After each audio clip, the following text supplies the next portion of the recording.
Tout savoir du monde du travail au Grand-Duché de Luxembourg avec Laurent Chapelle.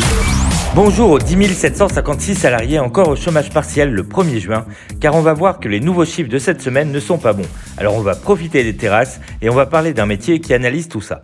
Le mode d'emploi avec RH Expert.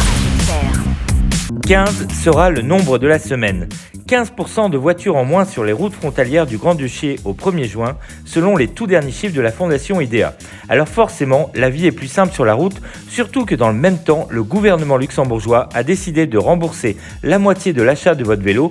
Mais pour venir d'Arlon, de Trèves ou de Thionville, ça va surtout faire de très belles jambes après le confinement. Je le disais en introduction, on est passé de 1 salarié sur 3 en chômage partiel au mois d'avril à seulement 2% des travailleurs. 2% des salariés, c'est aussi le même nombre de chômeurs supplémentaires en 2 mois, soit plus de 8000. En effet, les chiffres officiels aujourd'hui de l'ADEME montrent que seulement 5 postes sont proposés pour 10 demandeurs d'emploi. Rendez-vous compte, alors qu'on était à 10 sur 10 en début d'année, et il faut savoir que dans la grande région, c'est le Luxembourg qui perd le plus. Car sur un an, il y a eu une hausse de chômeurs historique avec 5000 de plus, la Lorraine dans le même temps faisant plus 30 000, plus 28 000 en Rhénanie et Sarre et plus 13 000 en Wallonie.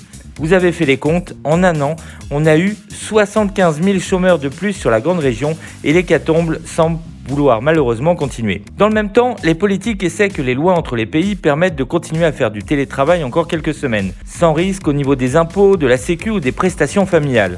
Mais au-delà que cela fait moins de consommateurs au Luxembourg pour les commerces et l'Horeca, les négociations sont quand même mal barrées.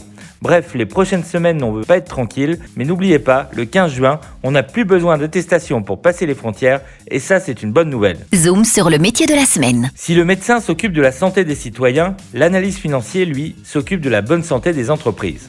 Le métier de la semaine, analyse financier, est peu connu, mais très courant au Grand-Duché car ce maître des chiffres étudie, prépare et rédige au sein de grandes entreprises l'ensemble des documents relatifs à l'état des finances de la société. Il aide ainsi la direction à prendre des décisions et surtout les bonnes décisions. C'est l'analyse financier qui va se consacrer à l'étude du financement d'un programme, à celle des comptes les plus récents ou encore aux investissements en cours. Mais ce n'est pas tout, c'est également ce petit génie qui va suivre les opérations de marché sur le portefeuille d'une banque ou d'une entreprise. Au Grand-Duché, les associations professionnelles relevant du secteur financier luxembourgeois ont créé la Fédération des professionnels du secteur financier qui réunit les représentants des secteurs et accompagne la formation de ce métier. Après avoir obtenu un master en finance, mathématiques ou sciences du management, ce professionnel de la finance se spécialise généralement dans un secteur en particulier. Le salaire moyen, il varie entre 37 000 € bruts à l'embauche à 90 000 € bruts par an. Évidemment, tout dépendra de ses fonctions, de son ancienneté et de son lieu d'exercice.